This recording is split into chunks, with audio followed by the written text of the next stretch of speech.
For centuries, humanity has repeated the words, "Love your neighbor as yourself." But what if we've misunderstood them completely? What if these words were never about moral duty, charity, or kindness at all, but about the deepest mystical realization of who you truly are? Joel Goldsmith called this the most misunderstood command in spiritual history. He revealed that love your neighbor isn't a rule to obey. It's a truth to awaken to. A doorway to seeing that there is only one life, appearing as many. Most of us try to love others through effort. We forgive, we tolerate, we help.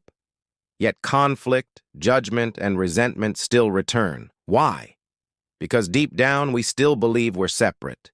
You over there, me over here, each struggling for survival in a divided world. Goldsmith said this is where all suffering begins, in the illusion of separation. We keep trying to love while secretly believing we are too. But true love can only flow from the recognition of one. When you truly see through the eyes of spirit, you realize there is no neighbor to love, because your neighbor is yourself, appearing in another form. Love is not something you do. Love is what you are. Try this. When you meet anyone, friend or stranger, pause before reacting. Don't force kindness. Don't perform goodness. Simply recognize this silent truth.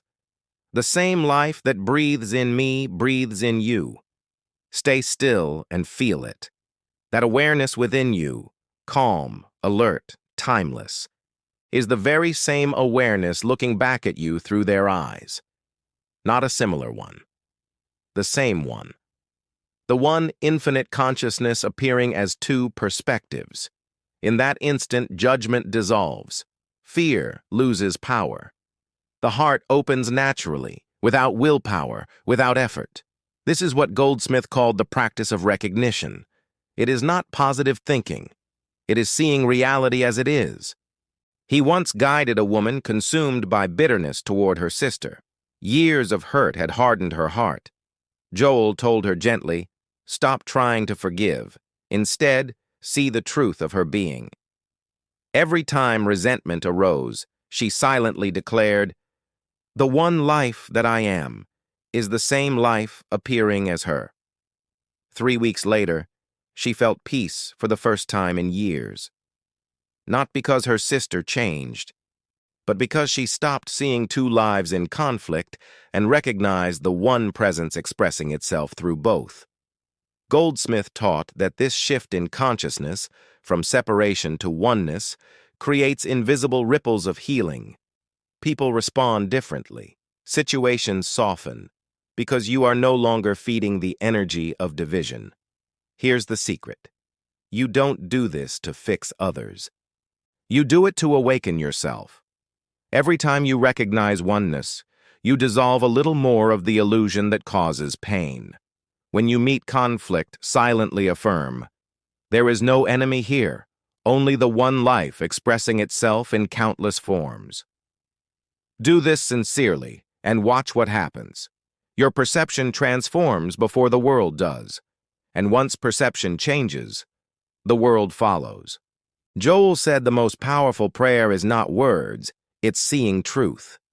To know the truth of someone's being is to free them in consciousness. You stop reacting to the mask of personality and recognize the light behind it. This practice doesn't make you passive. It makes you fearless, because you no longer feel threatened by appearances. You respond with wisdom instead of defense. You live from unity instead of division. At first, your mind will resist. It will argue, "But they hurt me," or "They don't deserve love." That's okay. Don't fight the resistance. Just notice it and return to truth. The recognition itself is enough.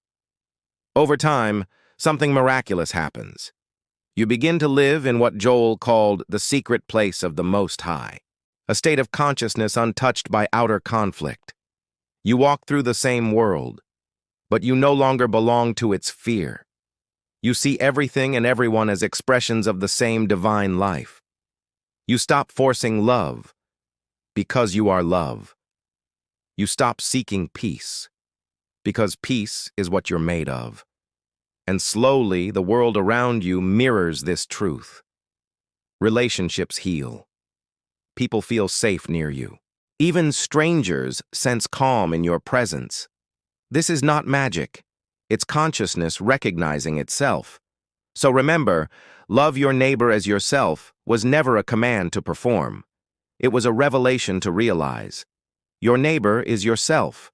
One life, one presence, one infinite consciousness appearing as the diversity of humanity. Test this truth for yourself. For the next 90 days, practice recognizing the same life in every person you meet, especially the difficult ones. Don't argue with appearances, just see through them. Watch as your world quietly transforms from conflict to connection.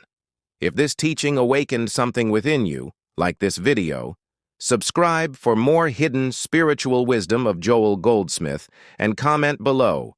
I am one with all life. Let's fill this space with presence, not separation. Because love isn't something we try to do. It's the truth we remember.